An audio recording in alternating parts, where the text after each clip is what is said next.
Olá, estamos iniciando o programa Santa Maria Argumentos e hoje nós vamos conversar sobre a compliance. É um tema que é pesquisado pelo Dr. Christian Wittmann, que é doutor em Direito pela Unicinos, professor da Unipampa, ativista nas questões humanitárias. Ele está retornando ao nosso programa hoje para falar um pouco sobre essa questão da compliance, que foi tema de pesquisa na tua tese de doutorado. Então, vou agradecer, mais uma vez a tua presença no nosso programa, compartilhando com o nosso telespectador um pouco do teu conhecimento, da tua pesquisa. Muito obrigado e seja bem-vindo, Christian. Eu que agradeço, Rafael, e não só agora, mas sempre estaremos aí para conversar com o telespectador de Santa Maria sobre esses temas que eu acho que são tão relevantes da atualidade. Apresenta para nós o que significa esse termo tão difícil de pronunciar. O compliance, ele é um termo do inglês que, vamos dizer assim, surge do verbo to comply, que é cumprir. Então, a tradução do compliance seria cumprimento, conformidade, estar em conformidade, estar seguindo aquelas regras. Então, o compliance é justamente a ideia de você estar em conformidade com aquelas normas que circundam você. E o que faz um advogado, um professor, pesquisar esse assunto? O que te traz ao encontro do direito isso? Pois, a ideia, o compliance surgiu estudar esse tema surgiu durante o meu doutorado pela influência que tem na ideia de um constitucionalismo global. Mas, para isso, acho que a gente poderia contextualizar um pouco mais. O compliance ele normalmente está associado a um programa de compliance. E não necessariamente, embora sejamos advogados, não é um tema exclusivo do operador jurídico. Ele pode ser muito bem desenvolvido por um gestor, por alguém com formação na gestão, de contábeis, nas mais diferentes áreas, porque o compliance ele tem muito a ver com uma ideia de uma moralização, de trazer preceitos éticos para as organizações, não somente para empresas, mas também para organizações sem fins lucrativos, para partidos políticos, empresas em geral. Inclusive, há quem estude a ideia de um compliance público para as organizações públicas.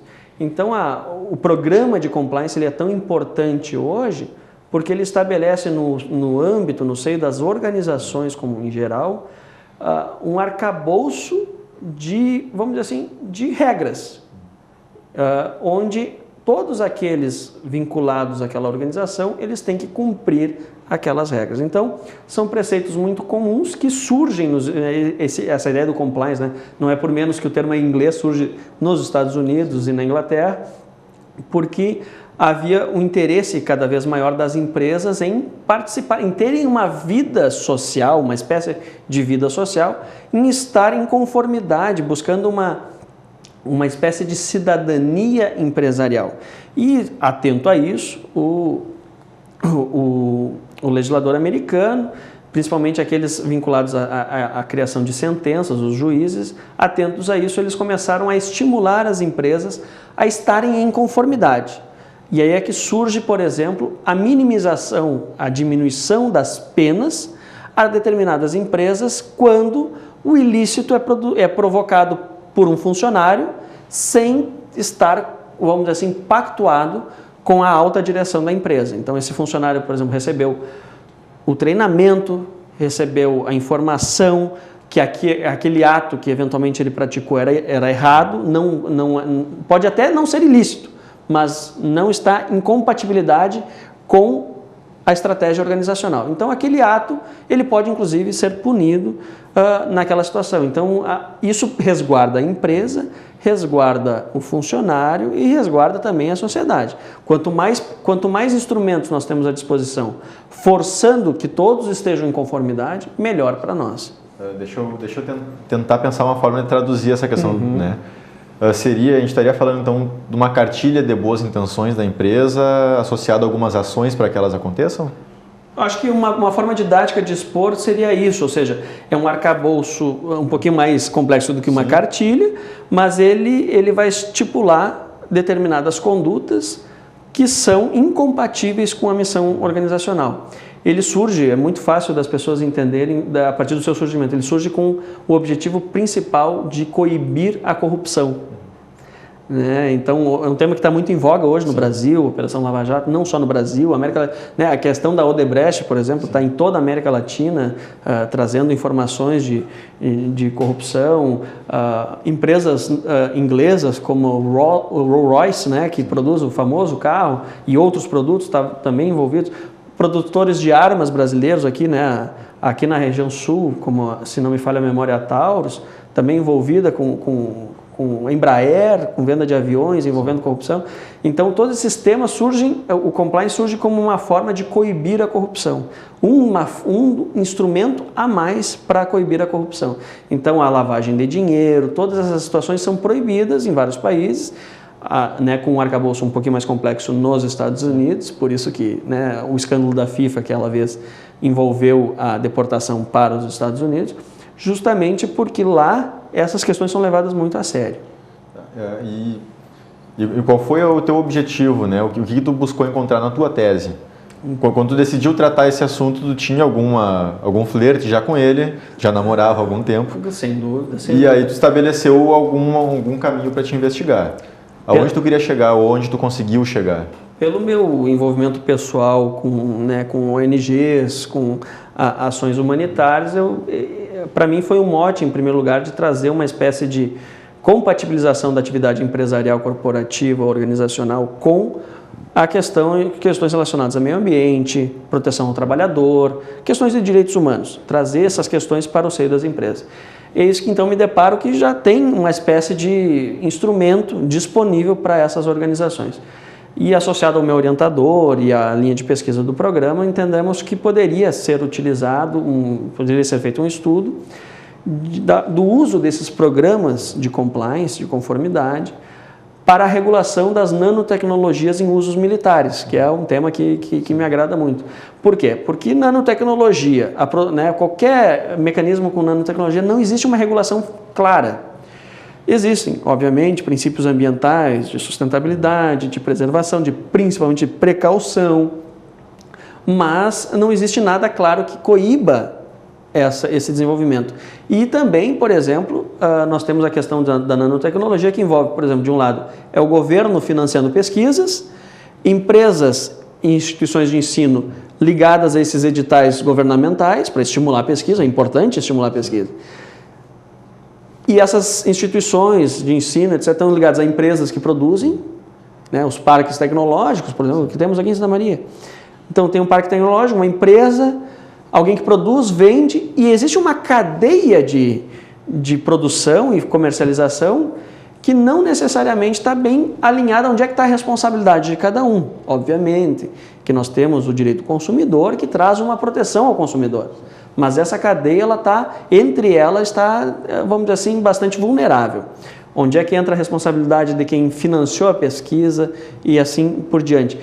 Como nós não temos legislação específica sobre isso, a ideia foi, então, por que não estimular que as empresas promovam no seio delas mecanismos de restrição, mecanismos de cautela, de precaução, a fim de não desenvolver pesquisas ou não utilizar essas pesquisas para fins militares ou para fins militares que são contrários às convenções de Genebra.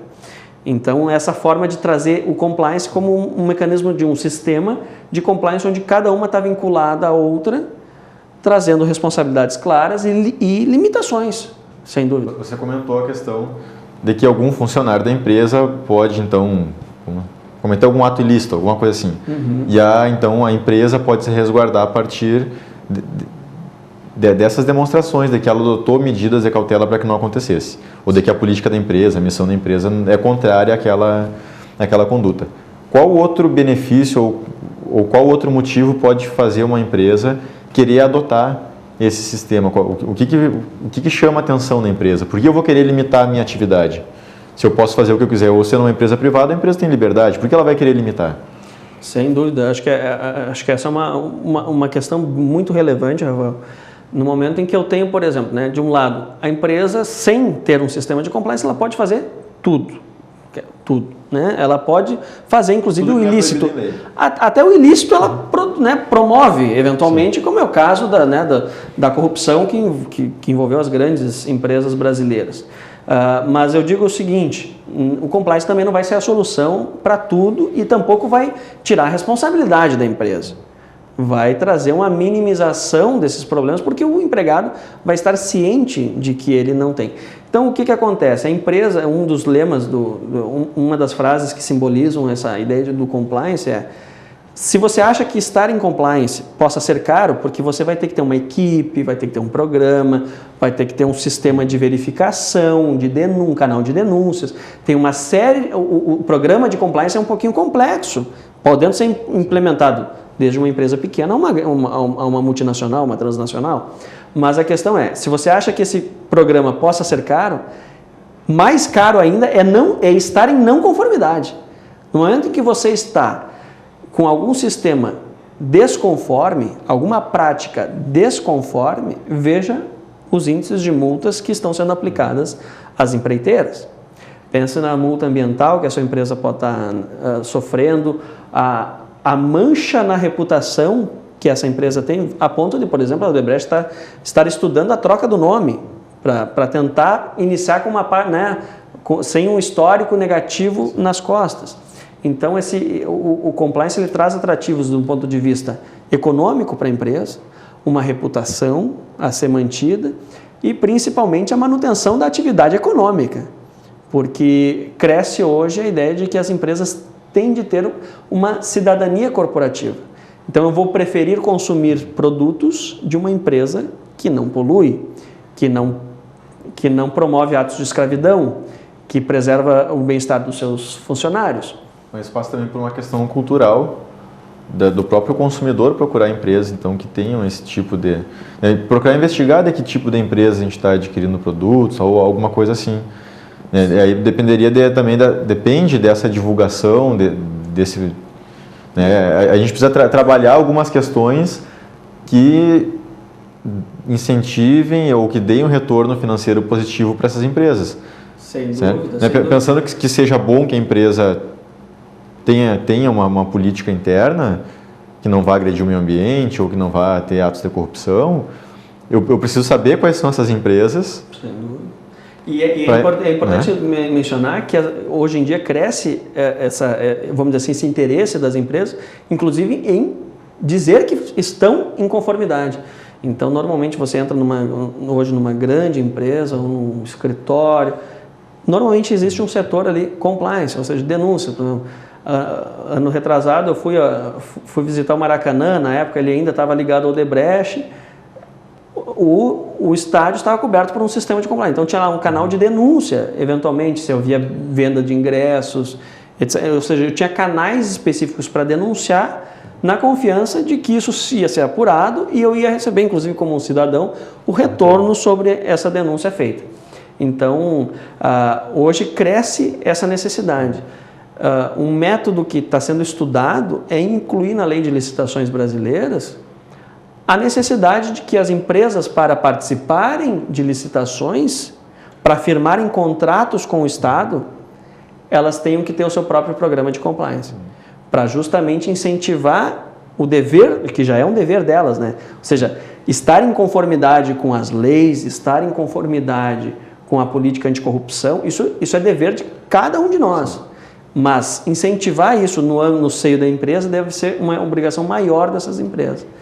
Então, há um interesse aí também por esse... Porque eu penso aquela questão da energia elétrica, vamos pensar assim um exemplo. Se eu vejo um produto, um eletrodoméstico que tem o selinho do consumo da energia elétrica, eu vou procurar aquele produto porque eu tenho um benefício com isso. Sem dúvida. O padrão ISO, as situações, por exemplo, o selinho do Inmetro, são todas certificações que nos trazem uma certa confiança de que o produto não vai nos fazer mal aos nossos entes queridos e também vai estar promovendo algo diferente nesse cenário brasileiro. Em relação às empresas, existe alguma forma do consumidor ter conhecimento da política da empresa? Sem dúvida. Existe, por exemplo, um site com cadastro ou tem que entrar no site específico de cada uma das empresas? Normalmente tem que estar acessando individualmente o site da empresa, né, onde ela vai expor. Algumas vão dar mais transparência sobre o seu programa, outras vão simplesmente mencionar. Por uma questão até de, vamos dizer assim, de estratégia corporativa, algumas não divulgam, outras divulgam de forma bastante proativa, com todo o seu programa, com todos os princípios de atuação dela. Eu vou trazer um exemplo que eu gosto muito, que eu inclusive coloquei na minha tese, né? A Gap, aquela produtora de moletom. Normalmente o moletom o vestuário. O moletom é bastante famoso, né? Boné. Isso. E ela produz como uma empresa transnacional, enfim, né? Por mais que tenha a sua grande, eu acho que o grande mercado é norte-americano, ela é transnacional. Ela tem a produção dela espalhada por todos os países. E ela tinha, não vou recordar exatamente as datas, uma fabricante na Índia. E essa fabricante, houve uma denúncia por uma ONG local de que dentro daquela fábrica existiam crianças. E era desconhecido da Gap, porque ela é uma terceirizada. Distante. Era distante, desconhecido. E aquilo feria, vamos dizer assim, na alma o programa de compliance da Gap. Ou seja, a Gap estaria vendendo produtos produzidos por criança. Imediatamente, através do canal de denúncia e a partir do momento que foi trazido à tona essa informação, a Gap retirou das suas lojas toda a produção daquela fábrica, doou, retirou aquelas crianças, né, fez uma visita em loco, investigou, né, porque um dos canais também é a investigação, investigou, detectou, retirou os produtos de mercado, de circulação, retirou aquelas crianças. Não só isso. Ela aplicou uma multa contratual com o seu terceirizado, sim, forçando ele a remunerar essas crianças e as famílias delas para que saíssem daquela zona de vulnerabilidade. Então, tudo isso, ou seja, uma política trabalhista que eventualmente pode ter sido até mais benéfica do que a legislação local, lá na Índia, né? Eu desconheço especificamente, mas hipoteticamente falando, um programa pode trazer um benefício aos trabalhadores de forma mais prática, efetiva, do que a legislação nacional, pelas carências daquele país, etc. Pode que o programa de compliance seja mais efetivo na proteção dos direitos humanos do que aquelas empresas, do que a legislação nacional. Mas seria interessante ter um cadastro nacional ou internacional que a gente pudesse clicar ali e acessar o programa de cada uma das empresas. Sem dúvida, sem dúvida. Acho que o programa por si só ele promove essa ideia de transparência. Quanto mais essas empresas se tornarem transparentes em divulgarem os seus programas e gerarem uma espécie de selo, poderia ser excepcional. Mas não existe no Brasil nenhuma organização que fiscalize isso. Não, essa é a grande questão.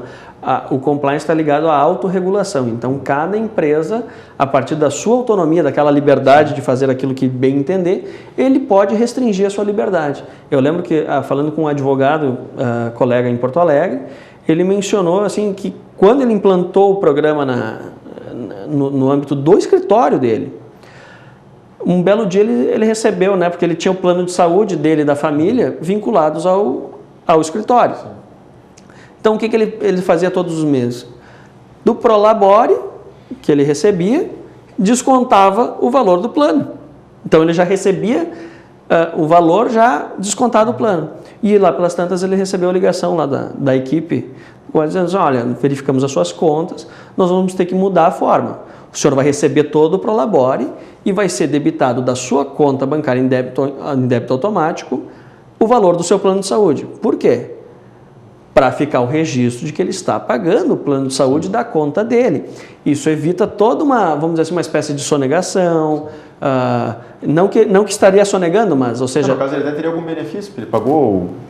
Não, ele pagou de qualquer forma, ele pagava, sim, mas isso traz uma transparência nas contas daquele escritório.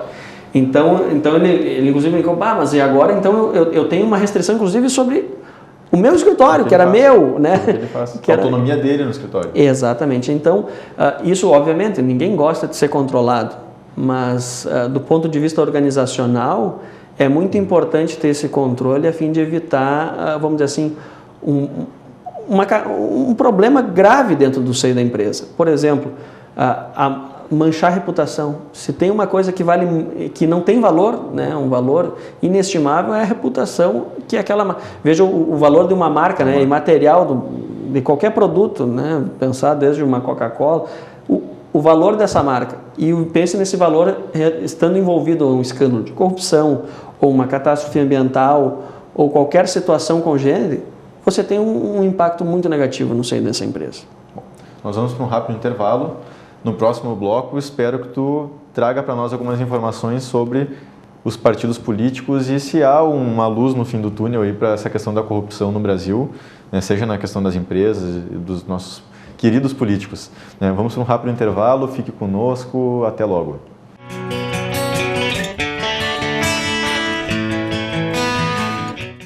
Informativo Casa do Poeta Santa Maria. Apoio Cultural. Imembuí Corretora de Seguros. Seguro todos os ramos. Credibilidade e compromisso com o segurado. Madeireira Cerrito. BR-158, número 1090, Santa Maria. Clínica da Mulher. Ginecologia, Obstetrícia e Mastologia. Rua Tuiuti, 1571. Vacacaí-Mirim, de Denise Reis. Era uma vez um rio de águas límpidas e pedras generosas. Havia peixes, mergulhões, garças e marrequinhas. Às margens, um tapete verdinho e aveludado, de limo, capim e treme-tremes. O murmúrio da água, nas pedras, no mato, era uma orquestra bem maestrada pelo vento inquieto. Havia uma pinguela aventureira, palco suspenso para espectadores com asas. Havia risos e gritarias. Que pena! O rio virou vala, minguou o mato, calou o murmúrio. O maestro enlouqueceu. Ruiu o palco, as asas caíram. Do tapete, só lembranças. Substrato de dor enorme que supera todas as metáforas. Que pena, era uma vez o Vacacaí-Mirim. Informativo Casa do Poeta Santa Maria. Apoio Cultural. Imembuí Corretora de Seguros. Seguro todos os ramos. Credibilidade e compromisso com o segurado. Madeireira Cerrito. BR-158, número 1090, Santa Maria. Clínica da Mulher. Ginecologia, Obstetrícia e Mastologia. Rua Tuiuti, 1571.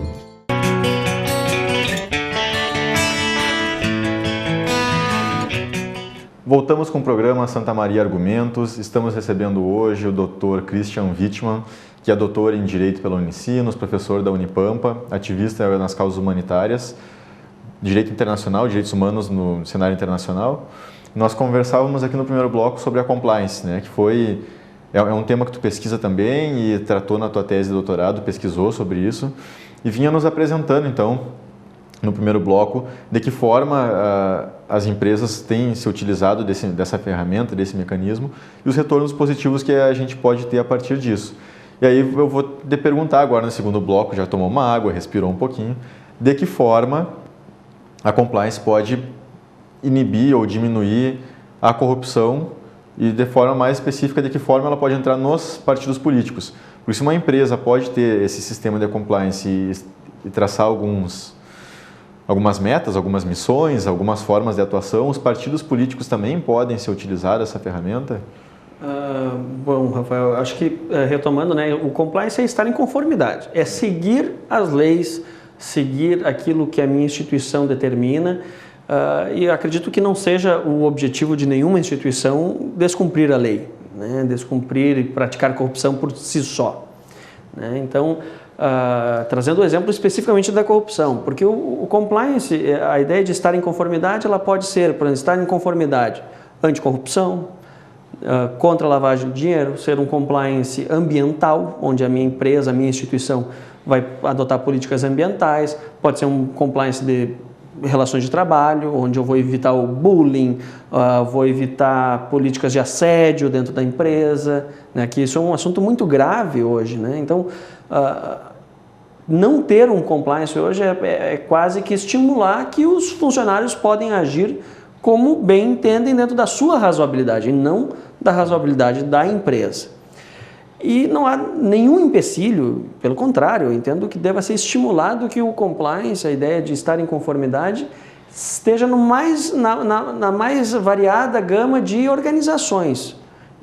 Volto a dizer, o compliance não é exclusivo das corporações, das empresas, ele é das instituições políticas, das ONGs, universidades, todas as instituições, eu trabalho com ONGs internacionais de outros países que dentro dessas ONGs, ou seja, uma ONG que já é sem fins lucrativos, ela tem um sistema de compliance onde, por exemplo, todos os pagamentos, reembolsos, muitas vezes eu viajo para fora do país, vou para a Noruega, vou para outros países, custeado a convite de organizações.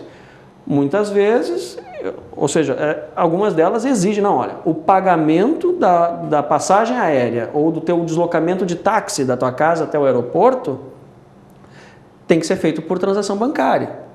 Então eu tenho que informar o Banco Central que eu estou recebendo uma ordem de pagamento, como recentemente recebi da Noruega, veio para minha conta bancária um valor X em dólares e eu tive que apresentar os documentos para minha instituição bancária, depois vou ter que informar isso ao fisco, porque isso não tem nada de errado, pelo contrário, isso traz segurança para todas as partes, tem uma transparência.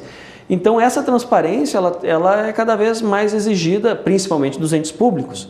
Não é por isso que nós temos todos os sistemas de controladoria das instituições públicas. Então, de um lado, as instituições públicas têm um dever de transparência, já as organizações não há um dever. Então, por exemplo, um partido político, acho que vamos pegar o exemplo, porque está em voga, está no é o assunto do momento. É o assunto do momento, a questão da participação ou não de partidos políticos, de políticos em artimanhas envolvendo corrupção, lavagem de dinheiro, exemplo, do que recentemente foi divulgado de vários políticos, onde essas organizações também podem adotar políticas internas vamos dizer assim, de restrição da sua liberdade, a ponto, por exemplo, de não receber dinheiro de determinadas empresas, de não receber dinheiro de determinado ramo comercial. Eu lembro muito bem, há um tempo atrás, que eu resolvi fazer um investimento num fundo de investimento, esses de renda fixa, de uma instituição. E aí ele tinha assim, todos os fundos, eles tinham um investimento numa empresa que produz revólveres aqui no estado. Sim. E eu pensei comigo mesmo, eu disse, olha, eu sou um ativista de direitos humanos, eu não posso ganhar dinheiro com o lucro da venda de armas. E aí eu entrei em contato com aquele banco e eu disse assim, olha, eu não posso investir, é contra os meus princípios investir.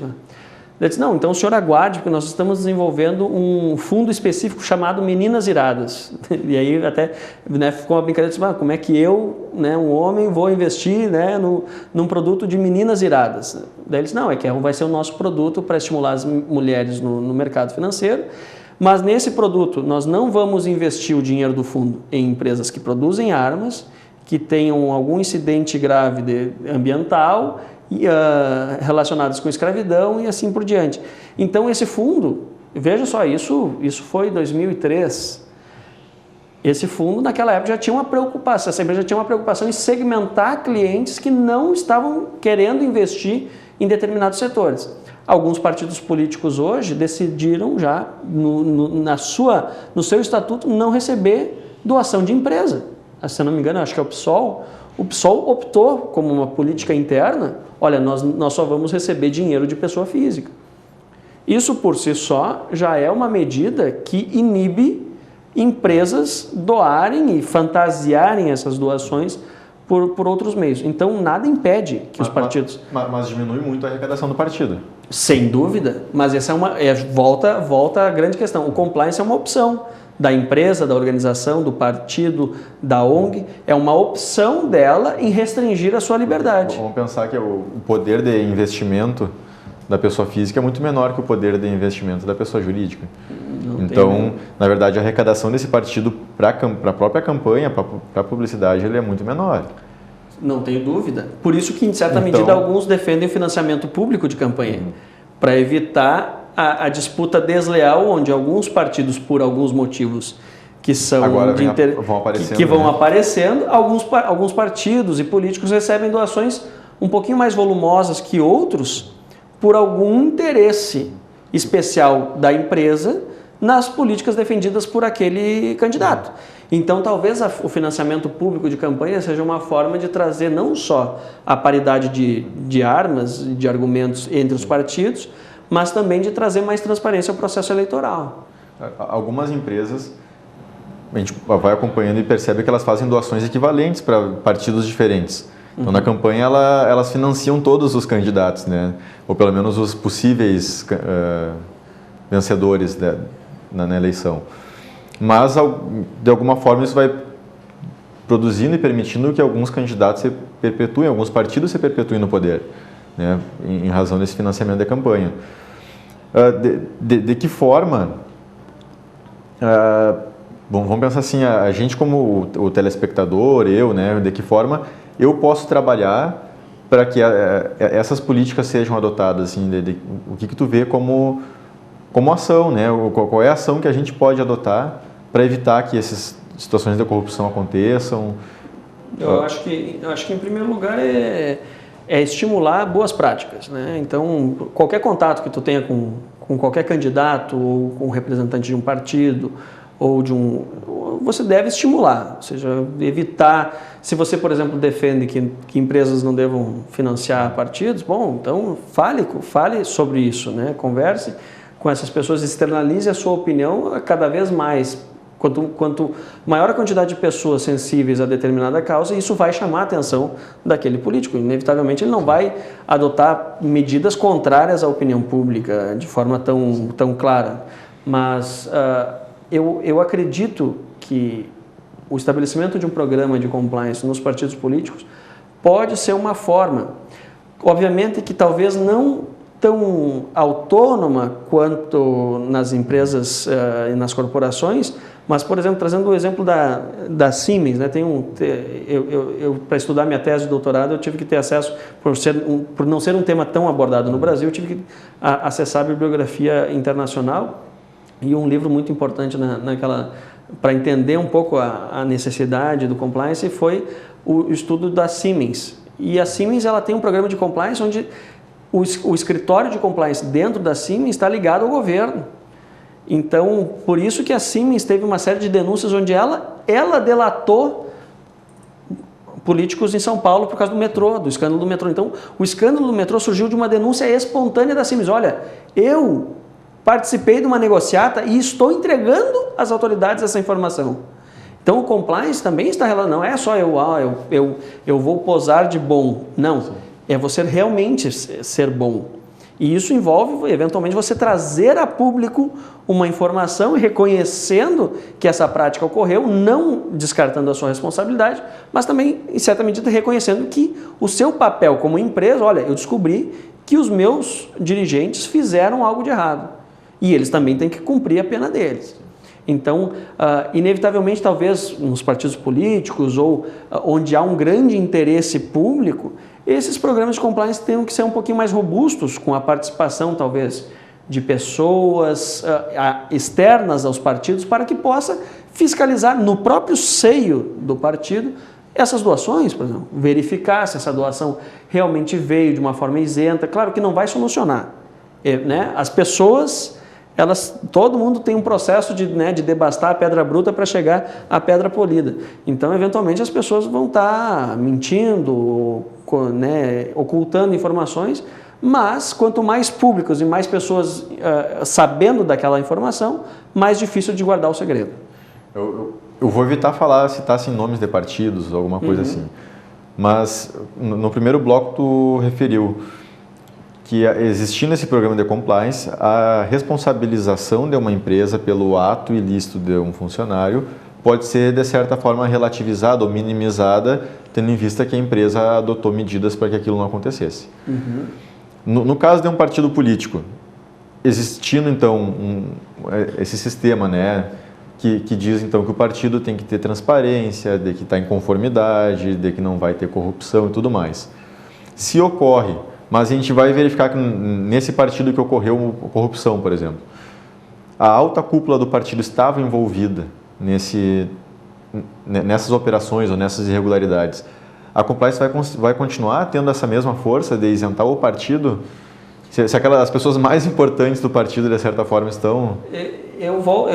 Eu acho que é bom a gente não falar em partido específico, porque me parece que isso é algo da grande maioria deles. E eu penso, o mesmo caso de uma empresa, né? Se o diretor da empresa, o presidente da empresa, né?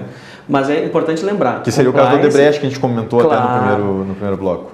E a própria Odebrecht tem um sistema de compliance. Sim.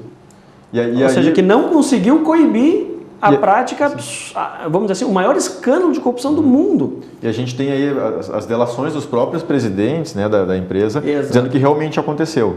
Exatamente. Então de que forma a gente vai isentar essa... Em primeiro lugar, o compliance não é a solução, né? Agora, e por si só, ter o carimbo não adianta em nada, né? A própria lei anticorrupção no Brasil, ela adotou no seu decreto regulamentador que um dos critérios que o juiz deve levar em conta no caso de uma punição é a existência de um programa efetivo. Então, a primeira coisa que nós temos que lembrar é que um programa de compliance, para trazer algum benefício para a empresa, ele tem que ser um programa efetivo. Não pode ser defachado. Não pode ser defachado, né? Não pode ser simplesmente estabelecer um programa, princípios da organização e dizer, olha, nossa organização segue esses princípios. Não, você tem que ter um investimento onde você tem que dar treinamento para esses funcionários, você tem que fiscalizar se eles estão efetivamente cumprindo, se as práticas são aquelas mesmas. Então, não é simplesmente ter, né? Existe um sistema de denúncia, verificação, investigação, apuração, punição. Então, tudo isso você tem que estar documentado para aprovar futuramente numa controvérsia judicial, por exemplo, ou, enfim, qualquer controvérsia, onde você adotou políticas, você eventualmente demitiu um funcionário que um membro você afastou, por quê? Porque ele descumpriu aquela missão organizacional. Então, o compliance não é a solução de, vou adotar um programa para estar isento. Não, eu entendo que nunca deve o programa de compliance isentar 100% a empresa. Porque aí eu não tenho uma medida, vamos dizer assim, pedagógica. Uma punição com a sua característica pedagógica. Até porque muitas vezes a empresa foi beneficiada com aquele ato, embora não concordasse. Ela teve lucro com aquele. Sem dúvida, ela assinou um contrato, recebeu uma doação, houve um benefício de imagem, né? Então tudo isso está envolvido. Então essa empresa, o partido político, etc., ele não vai estar isento. Ele vai ter a sua parcela de responsabilidade, talvez reduzida se o programa for efetivo. Se ele conseguir demonstrar a efetividade. Acho que certamente, no caso, por exemplo, né, da Odebrecht que nós mencionávamos, certamente isso não vai isentar a empresa, né, porque o maior escândalo de corrupção, mesmo com um programa de compliance, não foi capaz de detectar. Vamos pensar assim, estou te trazendo casos, hipóteses, né, fazendo uma consulta contigo. Considerando uma empresa que participa de licitações, tá? Imaginamos que então a empresa está envolvida no escândalo da corrupção. Essa empresa ela pode ter a responsabilidade dela relativizada, porque lá no artigo 12 da 8666 não vai ser aplicada uma sanção de não licitar, por exemplo, mas ela vai ter que indenizar o prejuízo que ela causou, alguma coisa assim. Ela teve benefício, ela vai devolver o dinheiro que ela recebeu indevidamente, ou né, o lucro que ela teve, mas ela não vai ser impedida de licitar com órgãos públicos, porque a empresa, como instituição... Eu acho que, inicialmente, não há uma situação clara do uso do compliance nessas situações, mas eu acho que... Mas seria essa a ideia? Seria essa a ideia, ou seja, se eu, empresa, tenho um programa efetivo e naquela situação específica onde houve, sei lá, o enriquecimento ilícito de determinado funcionário, e envolvendo um agente público para assinatura do contrato, ou uma prorrogação, um aditivo, bom, toda essa situação, se a empresa, por exemplo, numa situação hipotética, ela trouxer essa informação a público, bom, eu acho que aí mostra uma boa vontade, o interesse da organização em manter o seu contrato e manter esse contrato dentro da conformidade vamos dizer, do escopo legal que ele está submetido. Porque a minha preocupação é por que a empresa vai denunciar se ela pode ser prejudicada, né? No caso da Siemens, né? A grande questão é que quando ela foi descoberta, o problema foi muito mais grave. Então, o fato de ela ter vindo à tona toda essa questão trouxe um prejuízo muito maior. É aquele que falávamos no primeiro bloco. Se estar em compliance é caro, é difícil, restringe a minha liberdade, é pior se eu tiver que fechar a empresa. Bom, nós estamos chegando assim no final do programa, mas eu preciso te fazer uma pergunta que eu vinha pensando sobre isso durante o programa. A questão do produtor rural, né, e a relação dele com o meio ambiente.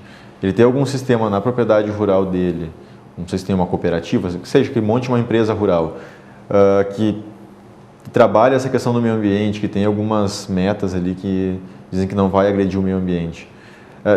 De alguma forma ele tu consegue enxergar nisso uma proteção dele num futuro processo criminal, um eventual processo criminal que envolva o meio ambiente? Sem dúvida, acho que até a manutenção de contratos, por exemplo, sendo bem objetivo, estamos no final do programa, tem uma grande empresa ali em Bento Gonçalves, a Roupilha, que ela produz determinado produto e ela tem uma cadeia de produção e ela estava reclamando justamente que a cadeia de produção dela estava exigindo dela compliance. Então, em breve, ela vai exigir dos seus fornecedores. Então, daqui a pouco, vamos dizer assim, uma indústria tabageira vai exigir práticas específicas de um produtor rural que sejam compatíveis com a indústria. Então, inevitavelmente, acho que esse é um caminho sem volta, onde haverá um maior controle e uma maior fiscalização recíproca entre empresas devido a esses programas de compliance. Nós vamos caminhando então para o final do programa. Vou agradecer mais uma vez a tua participação aqui no programa Argumentos. Estamos sempre disponíveis e aguardando o teu retorno. Mais uma vez, muito obrigado.